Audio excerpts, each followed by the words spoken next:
হাতে মাত্র 10 মিনিট সময় থাকলে বানিয়ে নিন মজাদার এই ক্রিস্পি নাস্তা। Hello everyone, welcome to our new mini blog. প্রথমে 3টা আলু সুন্দর করে ছিলে তারপর ধুয়ে এনে গ্রেটার দিয়ে গ্রেট করে নিতে হবে মিহি করে, যেহেতু সরাসরি আমরা এটা তেলে ভাজবো। সুন্দর করে গ্রেট করা হয়ে গেলে এরপর আমরা ভালো করে আরেকবার ধুয়ে আনবো। এই দেখেন এরকম হবে কাটার পরে।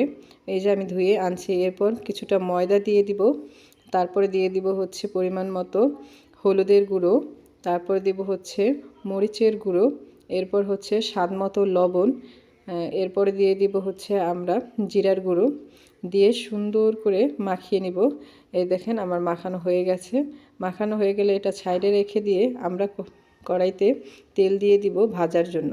আমি কিন্তু সরিষার তেল খাই। সুন্দর করে সরিষার তেল দিয়ে এরপর আমি শেপ মতো আমার নাস্তাগুলো বানিয়ে নিচ্ছি। এই দেখেন আমি এখন উল্টে পাল্টে ভেজে নেব। আপনারা চাইলে আপনাদের মতো শেপ করে দিতে পারেন, চাইলে গোল গোল করে দিতে পারেন, দেখতে অনেকটা সুন্দর হবে। এই দেখেন সুন্দর হয়ে যাচ্ছে। আমার রান্না ভালো লাগলে প্লিজ একটা সাবস্ক্রাইব করে দিন। এরপরে আমরা সুন্দর করে ভেজে নিব। ভাজা হয়ে গেছে প্রায়, দেখেন অনেকটা ক্রিস্পি হয়েছে মাশাল্লাহ। এই দেখেন দেখতে কতটা লোভনীয় লাগতেছে। দেখেন আপনারা একবার বাসায় হলেও খেয়ে দেখবেন। আসসালামু আলাইকুম।